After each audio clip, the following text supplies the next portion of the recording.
Hi, Lupita. Can you hear me? Hi, Eric. Yes. Perfect. Okay, so I am going to transfer host over to you. Okay. And then I will leave, and then we'll see if it blows anything else. Okay, I'll let you know. Okay, thank you so Thank much. you.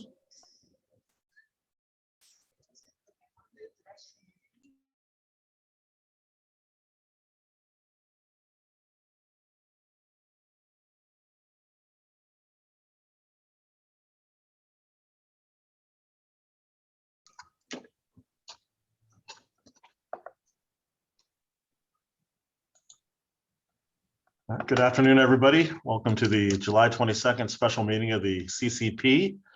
Madam Clerk, can we get an attendance roll call, please? Yes. Member Evans? Here. Thank you. Member Johnson? Here. Present. Thank you. Member Larson? She is absent. Member Lewis? I don't see him, so he's absent as well. Member Miller? Present. Thank you. Member Nigel? Here. Thank you. Member Olson, I believe we have someone in her Here. place. Ron which Johnson. is- Thank you. Member Raven is absent. Member Valdez is also absent. Member Vega, Present. thank you. Member Fruitnick, Present. thank you. And I believe Karen is here. Yes, she just in the chat indicated she was present. I just moved her as a panelist, so I'll give her time. Karen, are you here? We're taking roll call. Thank you. I'm here, sorry. Okay, All right, thank you. Little housekeeping. Today's meeting is being held telephonically pursuant to the governor's executive order number N2920 issued on March 17th, 2020. The order allows governing bodies of local agencies to hold their meetings electronically, provided that members of the public can also observe and provide public comment electronically. A couple of guidelines: other than CCP members and presenters, all lines will be muted and unmuted by the moderator, and we will have public comment after each agendized item. Which brings us into agendized item number 2, consider approval of the agenda. If there's no proposed changes to it or any issues with it, can I please get a motion to approve? Miller, I'll make that motion. This is Karen, I'll second. Okay, first by Chief Miller and a second by Karen. With that, can we get a vote, please, Lupita? Member Evans? Aye. Member Johnson? Yes. Member Larson? Yes. Member Lewis is absent. Member Miller? Yes. Member Nigel? Yes. Member Olson? Yes. Absent, but we have someone on her place. Member Raven is absent. Member Valdez is also absent. Member Vega Yes. and Member Fruitnick. Yes. Thank you. Motion passes. Lupita, Yes. Oh, sorry, Supervisor. Supervisor Saylor is absent today. I'm his alternate, so you should be calling me to vote for vote. Yes. So sorry, Supervisor Provenza. Okay. Supervisor Provenza, how do you vote? Aye. Thank you. Thank you. Brings us to number 3, public comment, opportunity for members of the public to address the CCP on subjects relating to CCP business and not otherwise on the agenda. Speakers will be limited to 3 minutes. Lupita, do we have any public comment? I don't have any hands raised. Thank you. We'll move forward to member announcements, number 4. And I do want to ask Jill Cook. I think she has an announcement to make. I do. Thank you, Chief Fruitnick. Some of you may be wondering why you see me and a person you don't know, Julie Millard, but I'm taking this opportunity to introduce Julie to all of you during this special meeting. She started 4 days ago. I think this is her 4th day. She was hired as a management analyst, and we'll be transitioning. Eric will out of criminal justice, and Julie will be assuming his roles over the month of August and then starting fully in September. Just a little bit about Julie. She earned her basic certificate from the California Post Academy in July 2001. However, her certificate is not currently active. She earned an Associate of Science degree in Administration of Justice in December of 2001. Also has her bachelor's degree in psychology, got that in 2004, and has a master's in public administration, which she obtained in 2010. And in terms of her background, it's very diverse. It's most recently employed by El Dorado County Department of Transportation. Also had employment with the State of California Social Security Administration, Sutter County District Attorney's Office, and Yuba County Welfare Department. So lots of great county experience, and we welcome her. Please be gentle. It is her first day. Eric will be around to ensure there's a smooth transition, but you will see her in CCP meetings from here on out, and we'll assure that Eric is there to make sure everything continues on its good path forward. So that's all I had, and thank you for the opportunity to welcome Julia. I think introductions, she's kind of got the sense during roll call, but we can assume that again in August if you don't mind. So, thanks, Chief. Perfect. Welcome, Julie. We look forward to being on the team. I don't know if you would like to make any comments to put you on the spot, but no need to if you don't want to. No, thank you. I look forward to working with all of you and getting to know you. Thank you. Any other member announcements that anyone would like to make? Not seeing anybody's hands raised or anything else. Moves us to number 5 on the agenda. Conduct workshop on Yolo County Stepping Up Initiative, an initiative to reduce the number of people with mental health illnesses in jails and provide feedback. With that, I'll turn it over to Karen. Thanks, Chief. Can the clerk pull up the PowerPoint, please? I think this is one of those meetings where I officially am acknowledging that we're moving back into things that we did pre-COVID, and that feels really good. I want to just acknowledge it out loud. Today, we're going to talk about the Stepping Up Initiative, some of our accomplishments today, and get feedback about where we're headed. You can go ahead and go to the next slide, please. Oh, this is what I just said. Welcome, everybody. We're talking about the Stepping Up, the Sequential Intercept Map, some of the program updates within the Sequential Intercept Map, some of our big successes that we need to celebrate together that we've accomplished despite COVID and all of our challenges, and then kind of some future planning for where we want to head next. Next slide, please. So these are the goals for the session. We do know that we have some new folks here attending, and just always think it's good to reorient everyone to what our shared commitment was around the Stepping Up goals. Give you some updates, like I said, on our current programs and where we're at with implementation of some of the newer programs, and then talk about a plan moving forward for how we keep the momentum going.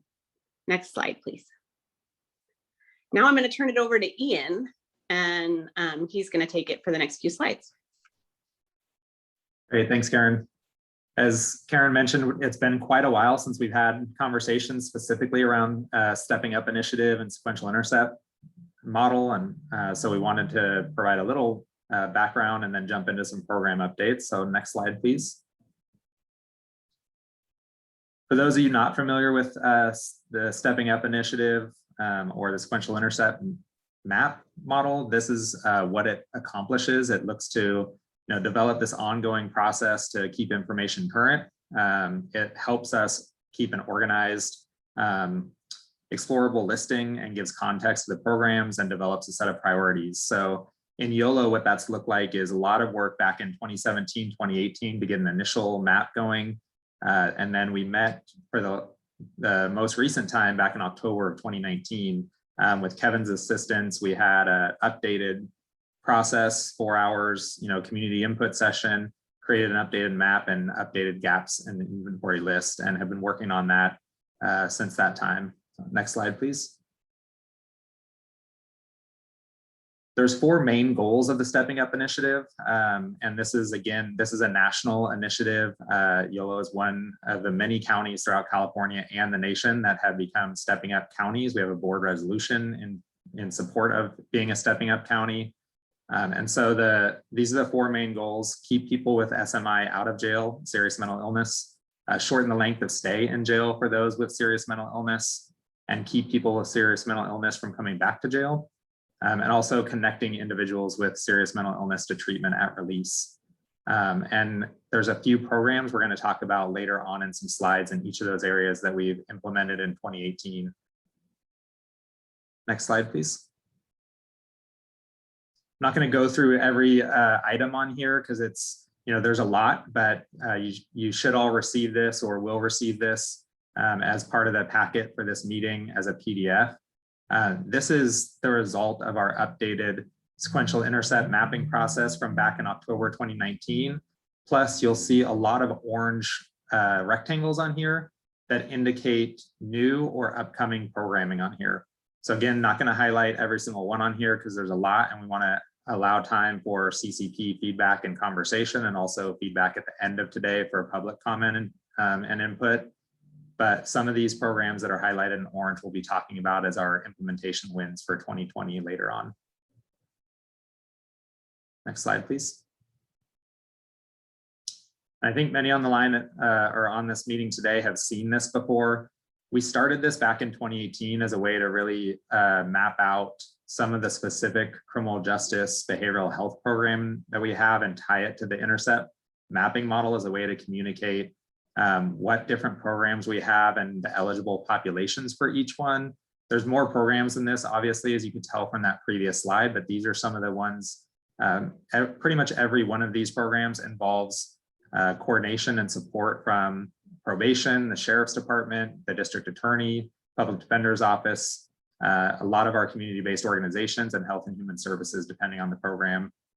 And the 2 that have red boxes around them are some programs that are upcoming in the future that we're going to be launching soon here in Yolo County. So continuing just to build on the work that we've already done the last several years to build out our continuum even further.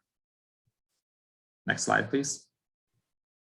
I'm going to turn it over to Kevin now. He's going to talk about some of the data that we've seen the last couple of years. Yeah, and this was, I think with COVID, I think it really does kind of change some of the interpretation of what we want to see, and there's always get more questions with how COVID is really affecting people as they move through the justice system, especially those with serious mental illness. So the idea here is but to kind of ground people in those outcome measures that Ian mentioned early on, because those goals are really helpful in kind of orienting to, are we making progress as a system to really address some of these key drivers with the different programs we're putting in place. And so what you have here is kind of, I put 2 in there because I think COVID really does change the interpretation. But historically, been about 140 people a month entering in with who have serious mental illness. And that could either be people that are very acute and really have high needs while in custody, or have a diagnosed SMI, but are maybe on medication for it. But either way, it made about 28% historically of all jail bookings. During kind of the post-March to December, it made up fewer bookings overall, but a higher percentage of the people being booked. And that's consistent with what was happening around the state, where even though you had a decrease in bookings overall, because fewer people were entering the jail just for a lot of different reasons, you also had an increase. You didn't really have the same decrease in number of people for SMI. So what that shows is a little bit of a difference in who people were coming in for with their SMI, but also kind of how proportionally that was changing. We saw a slight decline in the length of stay. And the way we defined it here was the average length of stay in jail for people with SMI who are staying more than 2 days. As everyone probably might know on this call, a large portion of people actually who get booked in don't stay very long in the jail anyway. So you're trying to compare, really comparing people that stay more than a few days really helps to kind of get a little better sense. But in general, during the COVID era, they were actually spending 2 fewer days in custody. So again, in some ways that's an improvement because you want to see fewer days in custody. But that also was probably a lot of because the things were put in place around $0 bail and other things. So again, a way to kind of keep an eye on those baselines, but then realize that COVID is really going to throw a wrench into kind of an easy interpretation. The third measure on the bottom there is then recidivism, or returns to custody. And before, basically in a previous year, people would come back at 1.2 times on average. Some people a lot more than that. We've talked a little bit about frequent flyers in this kind of a format. But in COVID, we had a little bit more returns, but 1.3 bookings came back over the previous year. So again, some people are coming back a little bit more during COVID, but not a lot. So that was staying fairly consistent. And the next one, the last one, the bottom, we're actually working on, like, how do we actually quantify the percent of people actually making a service connection at release? So if someone is being served in the jail, how do we make sure they are getting some kind of a warm handoff to something in the community? And how do we kind of set some standards around that? So that'll be one that's coming soon, but to really kind of get a better sense of folks seen in custody and then being actually seen in the community as well to be treated. Next slide. And I think this probably squares with some of the things you've seen in kind of the jail population over the last year, but just to kind of frame kind of what this looked like over the course of a year and a half that we've all, again, Karen mentioned this is the first, kind of going back to stuff that was happening pre-COVID, but you have big drop-offs in number of people being booked in, period. But you don't always, but I think they're kind of seeing here as a return to kind of what was normal. So things like felony bookings are back up to pretty similar to what they were pre-COVID. SMI bookings have stayed a little bit lower, but we're also seeing a return of misdemeanors are also starting to pop back up again. And then, but SMI have stayed fairly consistent. So I guess the point of this is that in the next 6 months, we're going to see kind of the reopening of a lot of things that are going to change this population on the coming into the jail. And then really it's how we respond to that. What are the kind of programs we have in place when a lot of things that haven't been used in the last year or so for reasons people are getting into jail will start to become more commonly used. And I think it's important to kind of think about this and think about these trends as it affects people with serious mental illness, because this will be the group that stays a little bit longer, might be booked in more often. So again, these are kind of just the last kind of year and a half of kind of jail trends underlying with the SMI population underlying that. Next slide. And then as a portion of like the full population, about 45% of the people in custody had an SMI. So what that says is that of the people in the jail on any given day, roughly half had a serious mental illness. Far smaller, actually kind of like a high level of need at that moment. So but then a large number of those also were being medicated as well. So the idea is that they receive medication, they're actually being treated versus someone who really does have a higher level of need and care in the facility is a little bit different, but overall about 45%. And what this chart shows is the different reasons people get in and what percent they made of the population. So what this also helps to get at is people get into jail for a lot of different reasons. And the way we can create opportunities as a system is to kind of look into some of these different ways and look at not just everybody comes in for a new crime, things like warrants, court commitments, a lot of different types of holds can generate bed days. How do we kind of make sure those can either be cut down, other ways to divert people, connect to services, whatever that is, but also acknowledge that the kind of the pathways are slightly different into custody. But the idea is that, we'll definitely see this go down as the jail population changes, but 45% is higher than it historically has been, but something to kind of watch as as kind of the society reopens again, what the population ends up looking like. Next slide. Ian. All right, so I'm going to briefly walk through some of the implementation wins for 2020 in terms of programming. Next slide, please. So we've worked over the last almost year now to embed HHSA co-responder clinicians in with our local law enforcement. So we started in Woodland and West Sacramento. We most recently have added clinician positions in the Davis Police Department, and the most recent was a shared position between Yolo County Probation and Yolo County Sheriff's Department. And you'll see over these next couple slides down in the bottom left-hand corner, these kind of tie into those 4 goals for stepping up that we highlighted a few slides back. So since Woodland and West Sac were the 2 entities that we had the longest clinicians embedded with, we have some data on them. And I think overall, what this speaks to me is that embedding those folks in with law enforcement is doing a great job of diverting, from the jail. We're seeing people either get placed on a 5150 hold, which means they're, getting taken to the hospital and connected that way, or they're, they don't meet criteria for 5150, they don't need to be arrested, and they're getting linked to services in the community. And so a large portion of those 214 contacts were diverted away from custody, which is a great outcome. Next slide, please. One of the wins for 2020 was the district attorney's office is actually the grant administrator for this program, but it was a joint effort with the criminal justice grant writing group that we had a while back to help fill some of the gaps that we had identified as a community.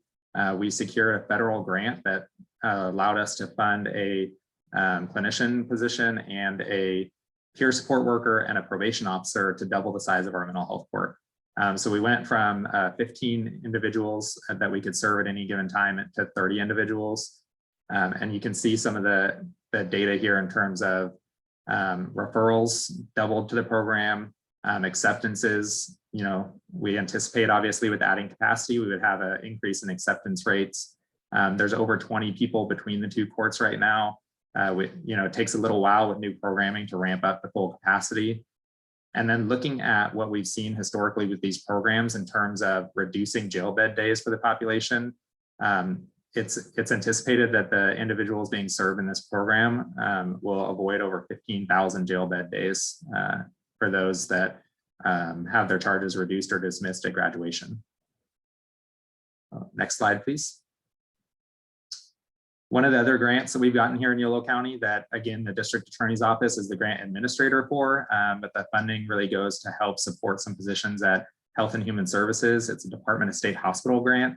The Department of State Hospitals, as most folks on the line are very aware of, have a huge waiting list and backlog for felony IST placements. And often that means folks sit in jail for quite a while. And so Yolo County went after this grant and was awarded a grant to divert folks that either are felony incompetent to stand trial, so they're due to their mental health issue, they're not able to understand the proceedings or participate in their own defense.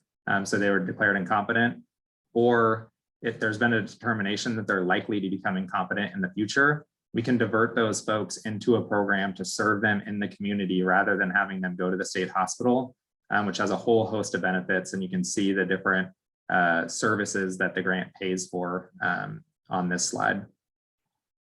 And I think with that, I'm going to kick it over to Chris with the DA's office. He's going to talk about another diversion program. And I think one of the main caveats between this and the program he's going to speak of is this is a very targeted population. Like I said, for those felony IST diversions, there's certain criteria and diagnoses these individuals have to meet. And some of our partners locally have recently launched a new diversion program or in the process of launching that. So Chris is going to speak to that briefly. Next slide, please. Our goal is to launch, I believe, in September when the funding comes through. What we were trying to do is identify individuals, felony or misdemeanor, pre-filing or post-filing, that have a mental illness that's linked to their crime, and then divert them with services. So if we're able to catch them before we file, we'll notify the public defender's office, and we may divert them at that point. If it happens after the arraignment, we try and catch it at the arraignment, and it will go to the attorneys that are funded by the grant to streamline into services as opposed to a traditional prosecution.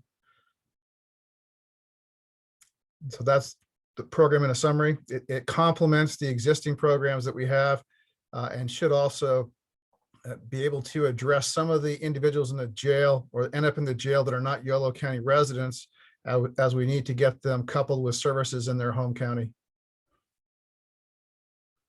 And I'll be followed by I'm not sure who. Taking it to Kevin. Next slide. I like this roundhouse. We're going, got the flow down. So another kind of win, I think, was also the implementation of the Brief Jail Mental Health Screen. The Brief Jail Mental Health Screen is actually an assessment tool. The Brief Jail Mental Health Screen, not sure what I cut out there. So what the Brief Jail Mental Health Screen does, it allows the jail officers actually do an assessment within a few minutes from right at the point of intake. And so one of the ways this is really helpful is that the flow of people coming through the jail is fairly large. We know that a lot of folks are getting out really quickly before maybe they're being able to be seen by WellPath.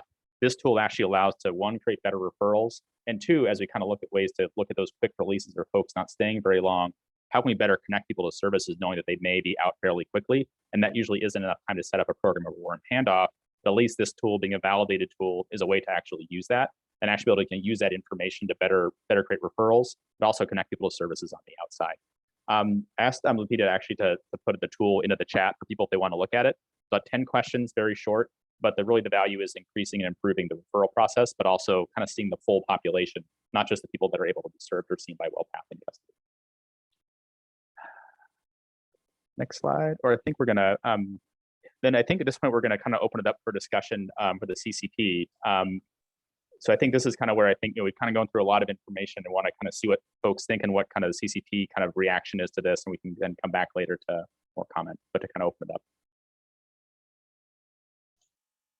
With that, we'll open it up to the CCP members for any comments or questions.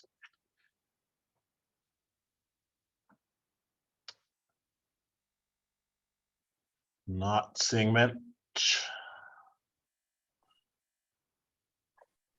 I think, this is Karen, I'll just add a couple of things. I want to kind of go back to that sequential intercept map slide that Ian went over with everyone. You might remember that we had a special CCP meeting prior to COVID where we invited our community members and all our CCP members to help us prioritize where they wanted us to pay the most attention or invest the most dollars. And so that's really how we chose these wins that we're presenting to you today. So the co-responder model was the number one thing prioritized at that last meeting. The expanding mental health court was the number 2 priority. And you'll notice that both of those things happened as a result of that. And the reason for the meeting today is to get everyone up to speed on all the new things we have going. And then, moving into our next couple of slides to figure out what makes sense for us moving forward in terms of continuing the momentum and not losing track of that momentum. So I will pause and see if anybody has anything to say now that I said that. I did, Karen, then how would this work with, I know we're taking a look at probation's early, I won't say early release, probation's release pending trial program to see if that could be expanded or applied to more people. Does that answer part of the need if we're able to do that? It definitely would fall within one of the intercepts. Yeah, it's a great point. I think what we're trying to determine today is a little bit like what are some of those programs that make sense for us moving forward, but also how do we achieve that? How do we achieve those programs without calling a special CCP meeting every time? I think we're kind of trying to figure out the logistics of moving this forward. Well, I think we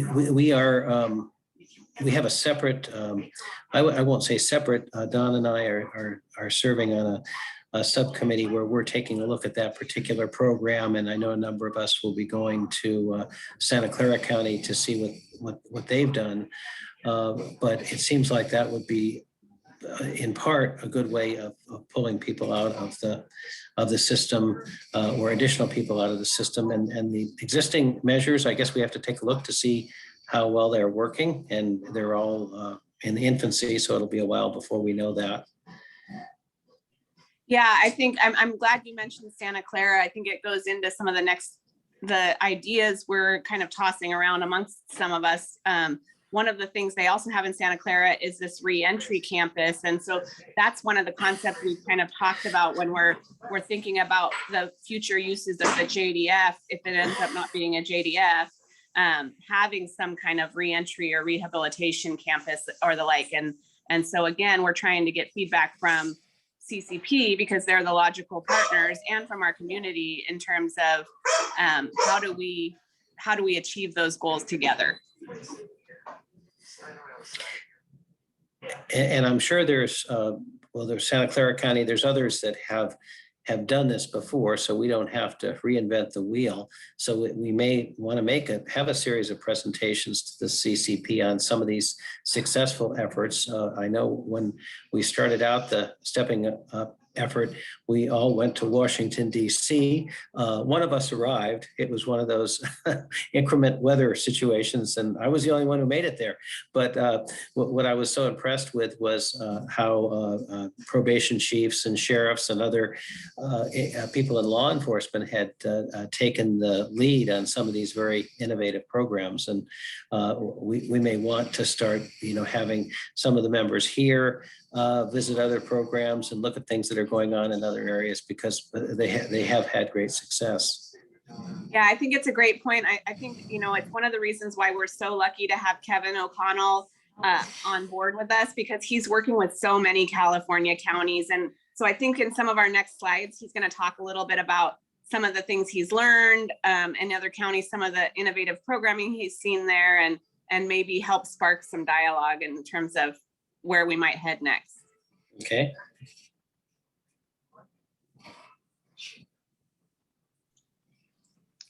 Kevin, I don't see any other comments, so if you want to move forward.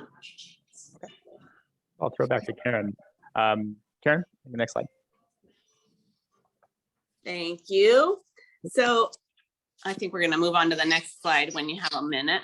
So I think this, I kind of teed this up already. You can go to the next slide, Lupita. Thank you.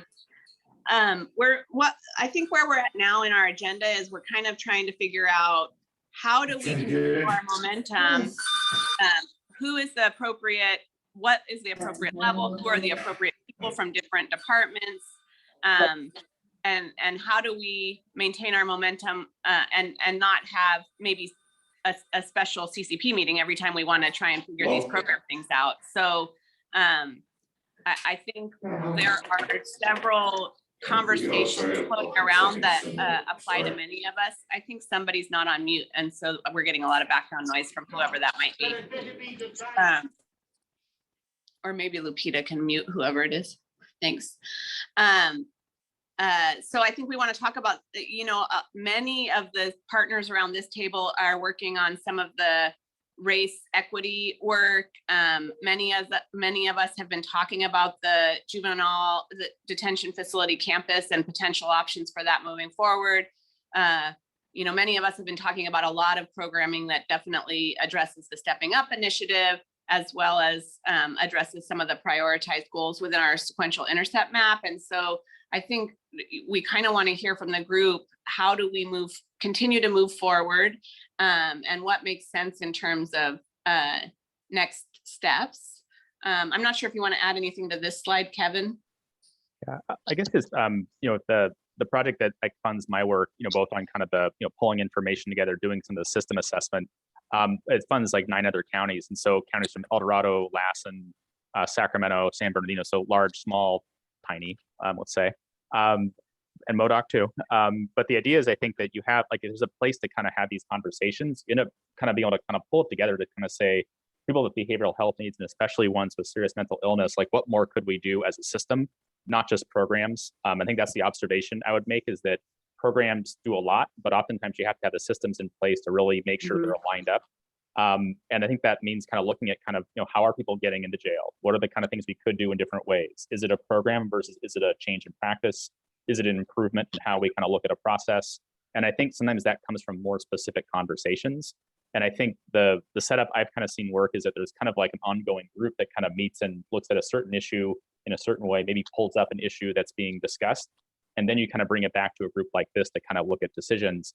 But at least there's a way to kind of convene all these in one place and not feel like it's probably happening in lots of different places lots of different places overall, but then really how do you pull it all back together again to have those, look at resources, look at kind of some of the system issues together, and then really kind of, bring data to the point where it's useful to kind of inform the how many, how much, how did we do in kind of a uniform way, because probably we all know, kind of looking at different kinds of programs, depends on how you look at it, the outcomes can kind of depend on how you kind of look at it, depending on kind of who's benefiting from it.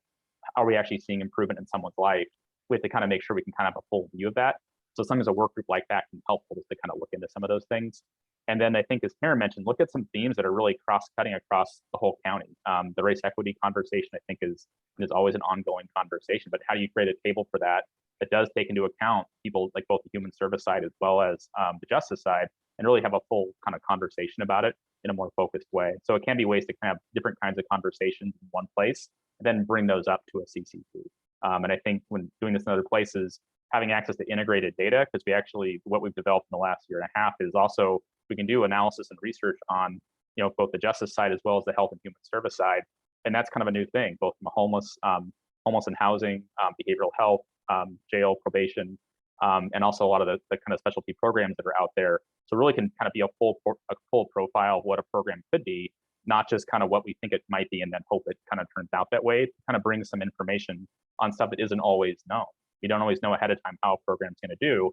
Data can at least help the how many, where is it going to be in the program design, and then scoping out kind of what's going to be important to kind of know and how does that link up to our goals. Maybe you can go to the next slide, Lupita, because that's kind of what we were thinking. I think, and totally open to feedback from the rest of the CCP about this. I think when our smaller work group was kind of thinking about how to move this work forward, we thought about how we developed the sequential intercept map and how during that time we had smaller work groups for each of the intercepts within the map, right? And they were led by different people from different sectors, and they were multi-departmental or multidisciplinary, and they weren't, they didn't include the voting members of CCP. They included people from our staff who or CBOs or what have you, who we trusted to figure out the specifics and then come back to the CCP with next steps in terms of where we should head. So that's kind of what we were thinking, is that there would be these smaller work groups who would, come back to leadership in some way and help us to continue to move the stepping up framework forward for Yolo County. But totally open to feedback from the group. That's just kind of what we were thinking, and continue to have have opportunities for public input, public meetings, but have the kind of these work groups develop the plans and then bring them up to those public meetings. And I think, can you go to the next slide, Lupita? Thank you. I think that's kind of the end of our presentation. I have to give A+ to both Kevin and Ian, because I was like, I don't want to talk at these folks for 90 minutes. So please get through quickly so we can have more opportunity for not only input from CCP, but public comment. So you guys did an amazing job getting through this so quickly. And now nobody is saying anything from the CCP. So hopefully we'll get more feedback from our CCP members on whether this path makes sense to everyone. If there's maybe next steps that we didn't mention that you'd like to make sure are on the list somewhere, please let us know. If you think we're just off our rockers and should be going a totally different direction, please let us know that as well. So I'm turning it back to you, Chief Dan. Thank you. I'll turn it right back to the CCP members for any comments or suggestions. Hey, Chief, this is Garth with YCOE. I just want to commend the CCP and the team that presented today. This is the first I've had a chance to hear about this project and program, and it's impressive, and definitely highlights the way that Yolo County comes together to problem solve and to do things that look at innovative ways to impact our community in meaningful ways. My question is, I'm wondering if there's a way for us to get additional demographic data.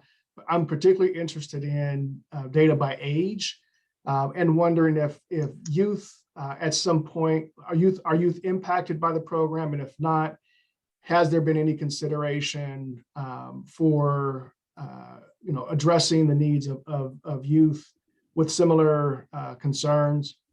And then also, what are some of the learnings that have come out of this model that may be portable, transferable to other efforts, multi-agency efforts in this space that we could potentially begin to incorporate and innovate with in other to address other populations?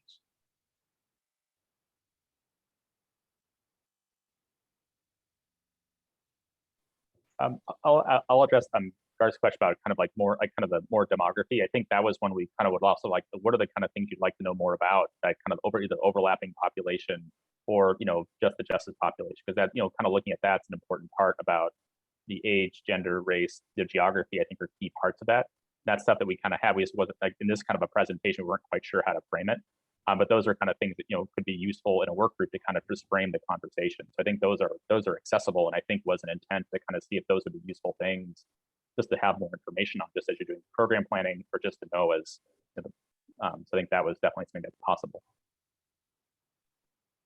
And I think just in terms of the process, I think it's a great point about looking at, utilizing it and, how you can utilize it in other spaces. I know pre-COVID, there was our prior health officer led a syphilis task force because we were having increased rates, in percentages that we hadn't seen in the county for years. And it was really concerning. And so we actually used the sequential intercept map to map different programs that we were seeing high spike rates at and how, the clients move and get referred and who they're connected to as a way to figure out like where are some points in the system where we want to intervene, educate people about how to do testing and connect to treatment, and make sure that feedback loop gets to the public health folks that need to know that information and can follow up. So I think that's been the beauty for me in terms of sequential intercept mapping is it's definitely replicable in other forums and other spaces, and it makes for a clear linear way to break up a system so it's not so overwhelming. I think I would say if we had to do it all over again from the very first process we did it, we might do it a little different because it was about a 9-month process of 6 groups meeting monthly and then gathering feedback and going through it. And I think Kevin's seen in other counties there's some more efficient ways to do it, and there's some lessons learned. But yeah, I think it's a great point to look at other systems or other aspects we could utilize that same process for.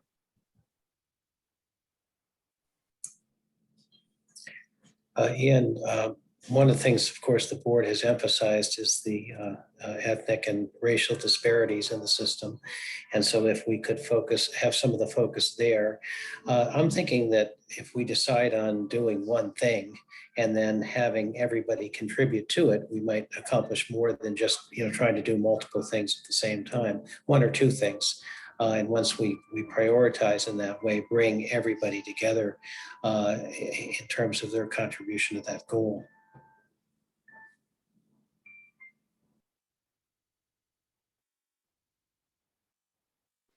I think that's a really great point. I think, sometimes I think that's why we went through the prioritization exercise before it, because there were so many, I think we had like 96 things on the list of things people wanted to do. And so really linking into those top few priorities really helped us. And even with the racial ethnic disparities, maybe picking one piece of the system where we want to look at those issues and intervene. And I think that's what there is a separate work group working on that I think that's what they're kind of talking about now. And so I think what the other piece of the feedback we need is like, how do we have that happen with the partners around this virtual table moving forward? What's the path that makes the most sense? Is it this creating work groups with line staff or non-CCP members, but members from each of our departments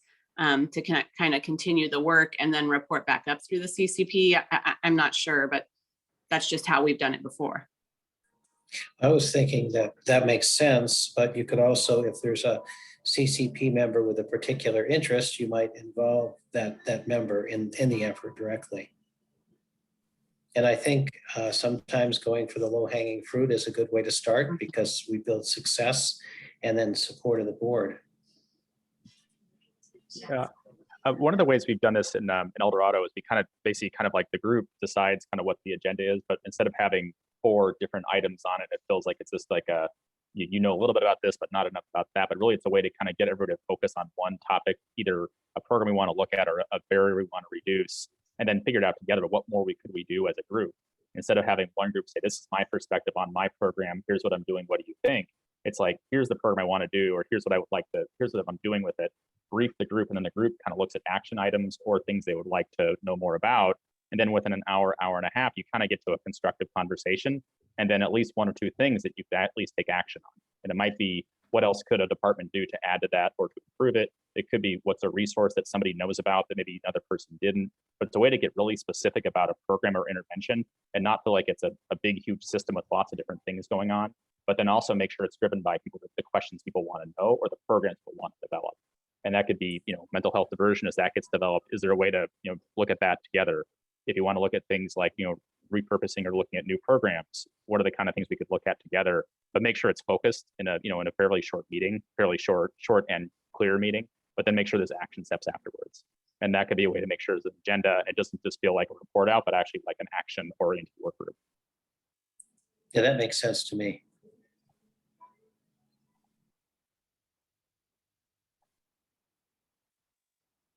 All right, well, everybody's kind of contemplating. I'll open up the public comment.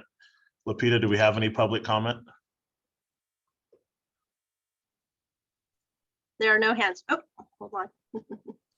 We have Robert Canning, Yes, Mr. Canning? who needs to unmute himself.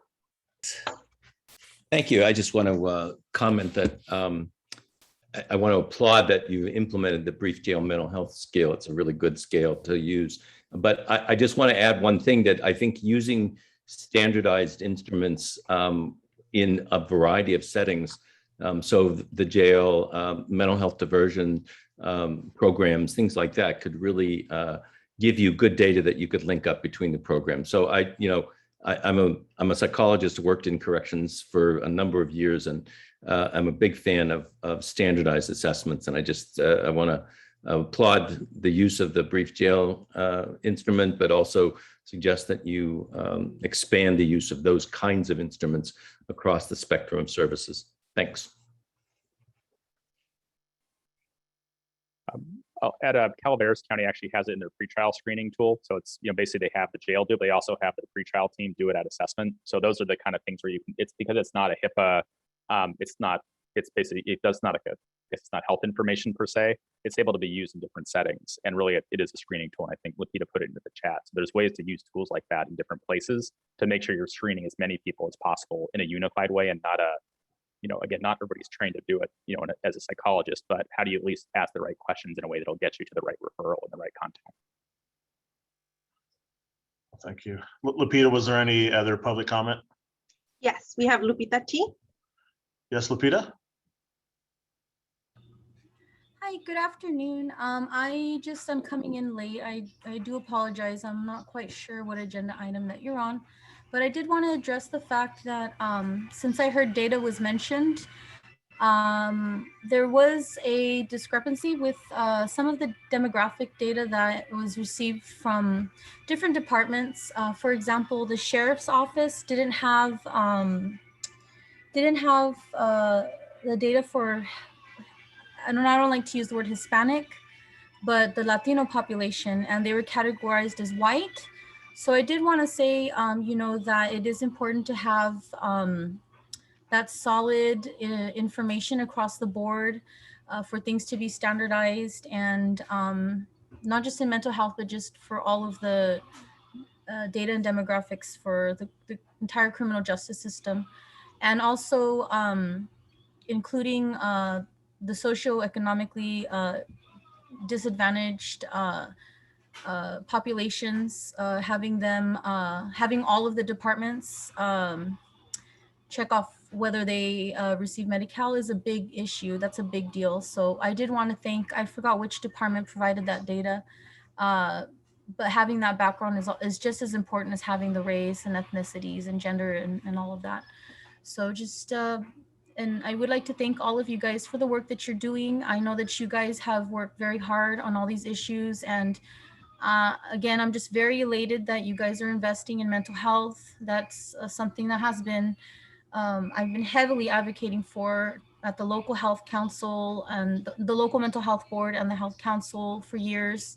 And so I just want to say I'm very proud of everybody that's been working together. I know there's a lot and a long way to go, but just the community is happy to see the progress. Again, it's never going to be enough and it's never going to be fast enough, but right now it's looking really good, and just putting that money where our communities need it the most, and for the frontline populations that need that investment, it's going to save a lot of lives, and it's going to also transform the way that we look at incarceration and the criminal justice system. So thank you, all of you, for your hard work, and very appreciative of the work that you guys are doing. Thank you. Thank you. Is there more public comment? There are no additional hands raised, Chair. Thank you. I'll turn it back over to the CCP members for any additional. I think, Chief, I'll just say, a couple of the potential new programming that we've discussed, the Crisis Now model, we've discussed with all of our local law enforcement jurisdictions, obviously with the sheriff and probation as well, as one of the potential models to pursue that would help us with this, not only the stepping up framework, but definitely within the sequential intercept map. So we will be coming back to the CCP with a request for treatment funding to support that project. I think some of the other things we've discussed that make really good sense as next steps within this framework are increasing our substance use disorder treatment services in custody. We know that's a little challenging because of the construction and whatnot, but maybe down the road, that's something we could achieve, having more in custody programming for substance use disorders. We do know that that's probably 3/4 of our people in custody are there due to drug-related crimes on some level. And so I think that's another area we'd probably come back to the CCP around developing what that would look like and what funding would be needed for that. And then always the medication assisted treatment for folks struggling with opioid addictions. So those are just some of the low hanging fruit and things we've already been discussing that we'd be interested in moving forward and figuring out with our CCP membership. Thank you. All right. Not seeing. Sorry, Chief. Karen, I agree with that. And with Lineberger, when it is completed, there's more room for treatment. There's more treatment opportunities. So the structure is such that we could add treatment. But one of the challenges there is paying for that treatment and the programming. So a focus on what we could do in the new jail building would be a good way of delivering those services, particularly on the substance abuse side where there isn't as much money available. Agreed.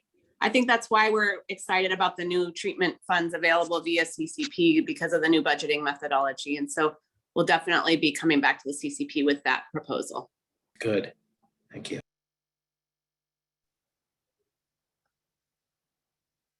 All right. Not seeing anybody else. Our next scheduled special CCP meeting is Monday, August 9th at 1:30 p.m. It'll be via Zoom again. And with that being said, we'll end the meeting unless anyone thinks otherwise. I just want to thank everybody for taking time and making it to this meeting virtually. Hopefully the slides will help give you more information and we can develop a plan as a group moving forward to continue all the good work we're doing. Thanks, Karen. Thanks, everybody. We'll see you on August 9th, if not sooner. Thanks.